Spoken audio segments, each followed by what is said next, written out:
রমজান উপলক্ষে এই যে ছিন্নমূল মানুষের মধ্যে আখাউড়া রেল স্টেশনে সামনে পবিত্র মাহে রমজানের ঈদকে সামনে রেখে কবির আহমেদ ভূঁইয়ার সহযোগিতায় দেখছেন আমরা এই রেল স্টেশনে এই হতদরিদ্র মানুষের মধ্যে বস্ত্র বিতরণ করেছি এবং কিছুদিন আগে দেখেছেন 2-4 দিন আগে বিভিন্ন জায়গায় ইফতার সামগ্রী বিলি করা হয়েছে। তার আগে দেখেছেন শীত বস্ত্র বিতরণ করা হয়েছে কসবাতে, আখাউড়াতে, ব্রাহ্মণবাড়িয়াতে। এবং কবির আহমেদ ভূঁইয়া বলেছেন যে ওনার যে এই কার্যক্রম এগুলো অব্যাহত থাকবে। আবার হয়তো এই 2-4 দিন পরে উনি প্রত্যেকটি ইউনিয়ন লেভেলে, ওয়ার্ড লেভেলে শাড়ি, লুঙ্গি এগুলা বিতরণ করবে কসবা, আখাউড়াতে। এগুলার প্রস্তুতি চলতেছে। আল্লাহর রহমতে কবির আহমেদ ভূঁইয়া এমন একজন ব্যক্তি, উনি সাধারণ মানুষের পাশে থাকতে উনি বেশি পছন্দ করেন এবং উনি সবসময় এই যে সাধারণ মানুষকে দান খয়রাত করে এবং চলেছে। এবং আপনারা দেখেছেন করোনার সময় থেকে ধরে এই পর্যন্ত উনি কিন্তু সব সময় দিয়ে যাচ্ছে এবং উনি প্রতিশ্রুতিবদ্ধ যে আগামী দিনও ওনার এই কার্যক্রম আরও বেগবান করবে। ইফতার ও দোয়ার মাহফিল শেষে আজকে রেলওয়ে স্টেশনে ছিন্নমূল মানুষের মধ্যে যে বস্ত্র বিতরণ করা হয়েছে আপনারা দেখছেন যে এখানে আলহাজ কবির আহমেদ ভূঁইয়া সবসময় সাংবাদিকদেরকে সম্মান করে, ইজ্জত দেয় এবং ওনাদেরকে মূল্যায়ন করে সবসময় উনি চলে।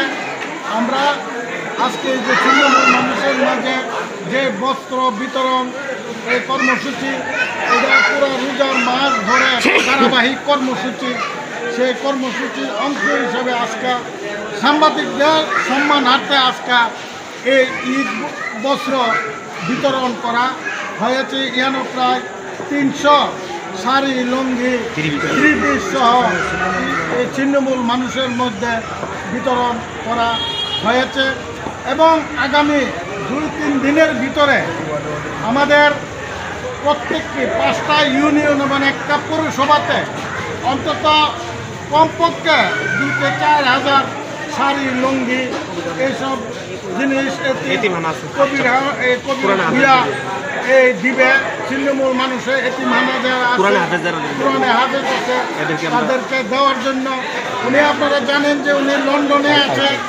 লন্ডনে থেকেও উনি কিন্তু এই দেশের মানুষকে ভুলে নাই, এই দেশের ছিন্নমূল মানুষকে ভুলে নাই, নেতা কর্মীদেরকে ভুলে নাই।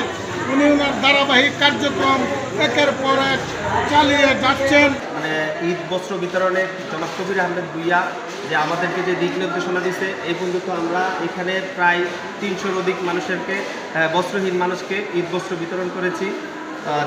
ভবিষ্যতে উপজেলা বিএনপি এবং সবাইকে নিয়ে, বিএনপির অঙ্গ সংগঠন সবাইকে নিয়ে আমরা অনেক সুন্দরভাবে ঈদ বস্ত্র বিতরণ করেছি। বস্ত্রহীন মানুষের পাশে দাঁড়াইতে পারছি কবির আহমেদ ভূঁইয়ার দিক নির্দেশনা দিয়ে। ভবিষ্যতে আমরা আরও থাকবো। আর আগামী দিন থেকে আবার আমরা কবির আহমেদ ভূঁইয়ার দিক নির্দেশনায় কসবা রেল স্টেশনে যাব।